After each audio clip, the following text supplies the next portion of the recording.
It is 8:26 on a Wednesday morning here on the Michigan Insider on Sports Talk 1050 WTKA, online at WTKA.com. We're live here inside the Suburban Chevrolet Make the Choice studios, and joining us now, you heard us talk to Greg Harden yesterday. Great friend of mine. So good to see Greg getting the recognition that is very well deserved, and the guy bringing that attention to the great resource that is here at the University of Michigan, is one of the great broadcasters around. Ira said, this is my guy. This is my guy. I said, Ira, get your guy on. He said, well, we got to have a reason to get JB on the show. The JB I'm talking about, you see him every weekend and during the NFL football season on the NFL Today on CBS, inside the NFL on Showtime, and you're going to see him tonight talking to University of Michigan Associate Athletic Director Greg Harden on 60 Minutes Sports on Showtime. His name is James Brown. JB, good morning. Sam, good morning. Wow, I have never heard a more professional introduction. Well, you and Ira got quite a thing going there, huh? Well, absolutely. It is very well deserved, and an honor and a pleasure to be sure to have you on, JB, a longtime fan and an admirer of yours. So it's really, really good to have an opportunity to see you do some work around here and talk about Michigan. So let's dive right into talking about Greg Harden, because I'm curious, what led you down the path of because ordinarily you would hear people come and talk to former Michigan coaches or former Michigan players. What led you guys to Greg Harden as a guy to explore? Sam, great question. And it is a team-oriented approach. I cannot take responsibility for this. We happen to work with some of the best producers, colleagues, researchers in the business. And at 60 Minutes Sports, not unlike any other magazine show, there are some very talented people who are culling the various media sources and word of mouth, if you will, to hear the good stories. I mean, as far as 60 Minutes, the franchise is concerned, I guess the match could be that which Don Hewitt, the originator, said, tell me a story. And this is as good a story as we have ever come upon. Katie Spikes at CBS News, was the one who was doing some reading, and she turned it over to one of the real iconic producers at our network, Rome Hartman, and he says, she said, this ought to be a pretty good story. It's worth examining. And once Rome started talking with Greg and hearing all the backstory and how fascinating a personality he is and how effective, more importantly, he has been, he said, you know what, this is right on point. And I was too humbled to be the correspondent called to do this. And, hey, let me just mention that as far as U of M is concerned, I remember 200 years ago, Sam and Ira, when I was in high school, I was recruited by the University of Michigan and came up there, and I walked into that football stadium, and I'm telling you, I'd never seen a stadium that big in my life. But clearly, everything that's associated with the university was quite impressive, to say the least. And it's so nice to see that the university and its reputation is one that's so strong. When we look at the efficacy of the coaches and their ability to reach players, we often think it's just a coach rearing his guys and challenging his guys. When you got a chance to meet with Greg, it's very clear from even the preview that it seems like he's played an essential role in that development as well. Kind of talk about that a little bit. Give me an idea of why he's been so effective. And it sounds like there was no shortage of testimonials for you guys either. No question about it. It could have been a lot longer story, and he can very effectively be the subject of a documentary. I think Greg Harden, one is, I know it's a commonly used expression in colloquial language, he's real. He's honest. He's transparent.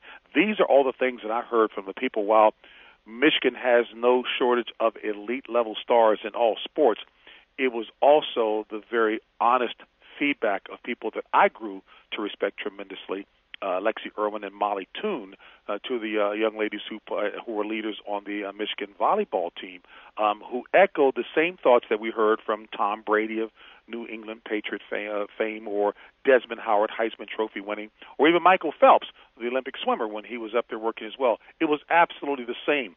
And there's no pretense when it comes to Greg Harden. I'd like to think, much as the answer that I gave you at the outset, that it was a team-oriented approach to come upon this story. It's a team-oriented approach there at Michigan, that it just isn't the great coaches that you guys have been blessed to have there. It's a team approach. I remember many years ago, Red Auerbach, God bless him, used to tell me how important it was when he looked at the statistics of a game to get inside of the stats. We have a tendency as a society just to react to the superficial and not dig deeply. When he talked about somebody who came up with a key steal that may not show up in the box score, the question is, when did that steal occur during the course of the game? It was a great defensive play. When did he shade a guy to one side of the court that isn't his strength, that maybe others didn't recognize, that we know was vitally important in terms of somebody executing what the scouting reports said? So get inside of the stats, and if you get inside of the success that Michigan has enjoyed, there is absolutely no question that Greg Harden has a major, major influence on how he's helped so many people to grow up and become champions in preparation for the game of life. And it just so happened that whatever sport they were involved in was a beneficiary of that. We're talking to James Brown, the great James Brown, NFL Today, Inside the NFL, 60-minute sports on Showtime. That's where you'll see his special on Greg Harden tonight, 9 p.m. on Showtime. It's clear, JB, you were able to pick this up in a limited amount of time with Greg Harden, that he's a unique guy. I'm curious if you guys have been able to figure out how unique his role is. We know he's unique, but how unique is the position that he plays at Michigan? Do other programs have similar people doing similar things, or at least trying to?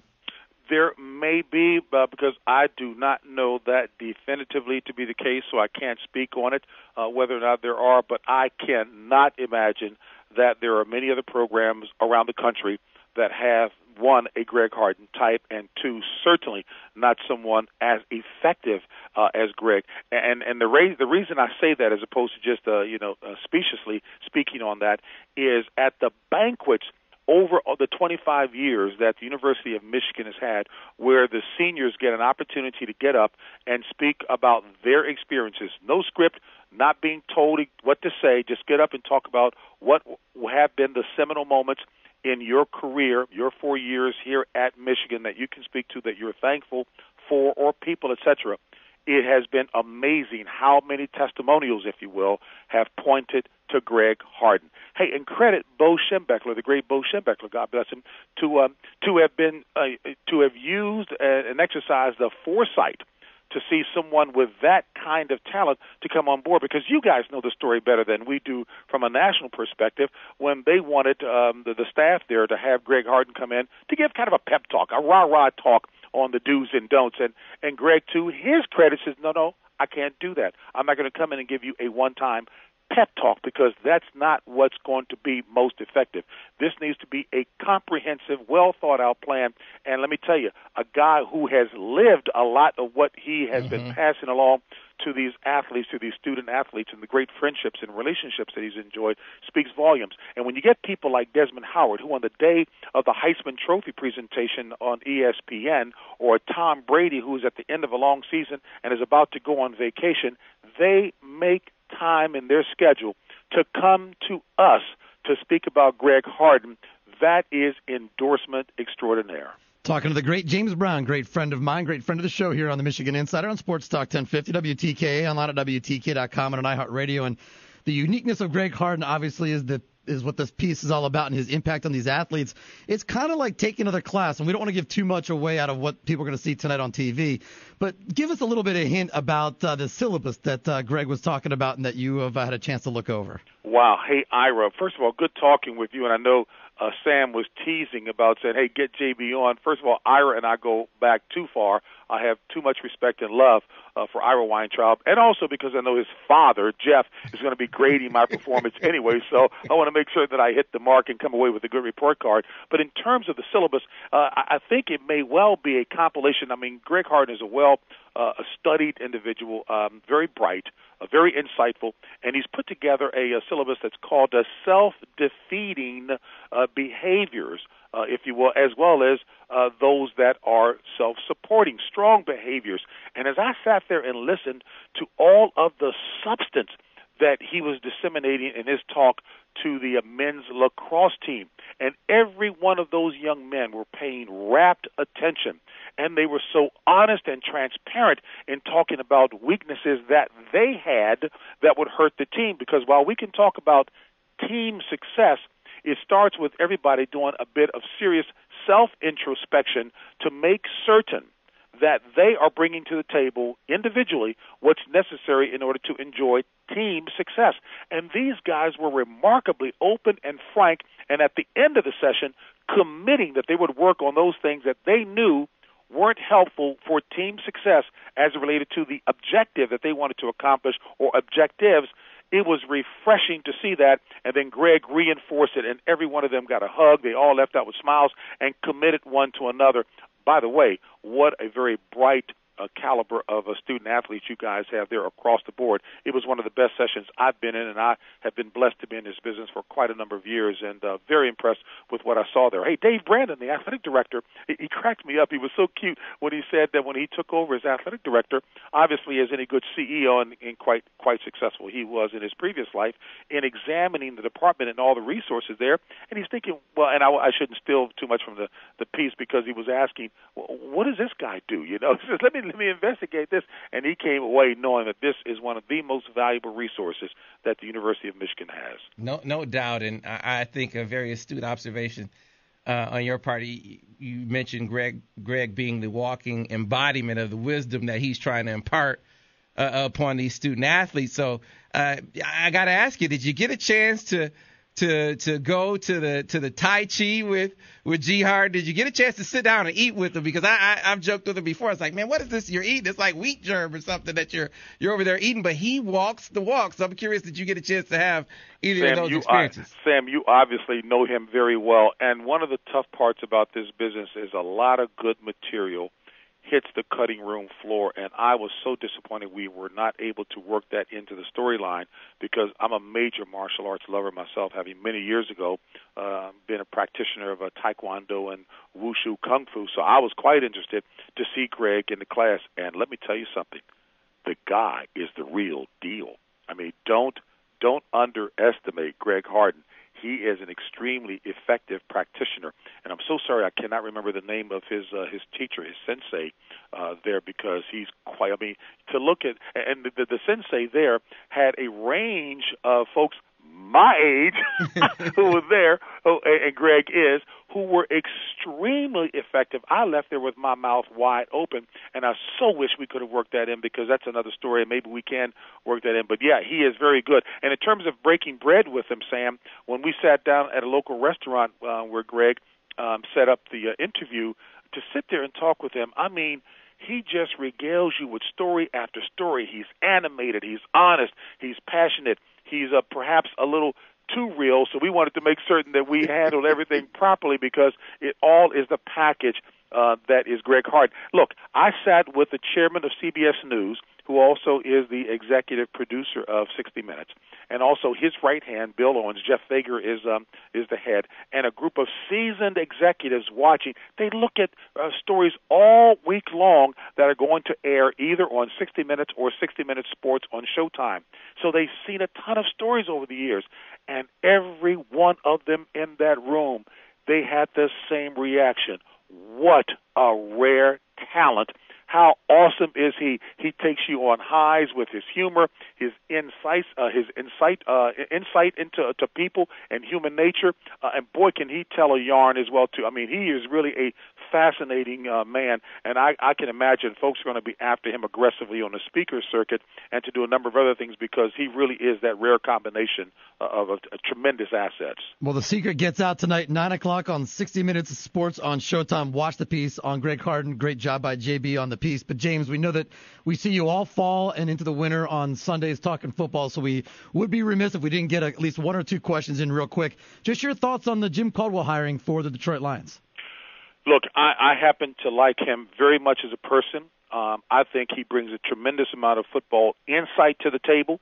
When people want to pick apart maybe some of the weaknesses, they may say, well, you know, what happened to the Ravens last year? Look, that reflects a lack of understanding of what goes into building a team. The Ravens lost a tremendous number of key people and leaders on that squad, but Jim Caldwell was extremely effective in getting in the head of Joe Flacco and a number of other quarterbacks, including Peyton Manning.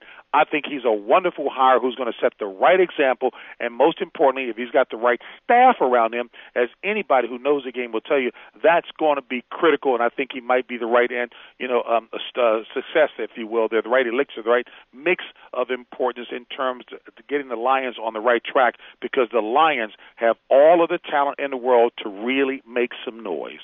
You know, JB, and this is a great opportunity to really, pick your brain a little bit. Michael Sam, the big news story, big headline that he was being very public, about his sexual identity. And it is the NFL. I know what we've seen out front, many athletes, organizations going out in the media and saying, hey, the NFL is ready for this. I'm curious, does that coincide with what people are saying behind the scenes? Is the NFL as ready as they're purporting to be publicly? As much as is the NFL is nothing more than a microcosm of society at large. This young man happens to be the first to publicly declare before coming into the league, but the fact of the matter is there are at least a half dozen or more who just have not publicly stated that, who are playing in the league now, a handful of whom are very good players. And at the end of the day, most players want to know, can you get the job done? Mm-hmm. Can you help us win? Then let's go play.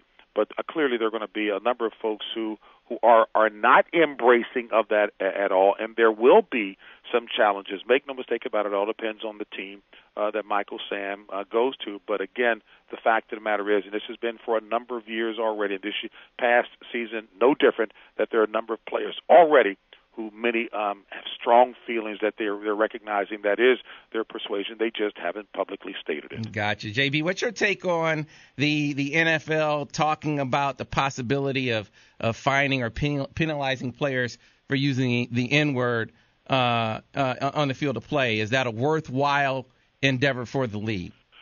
You know what? A great question. Whether or not it's worthwhile is incumbent upon them. Look, you're talking to a bona fide square in me.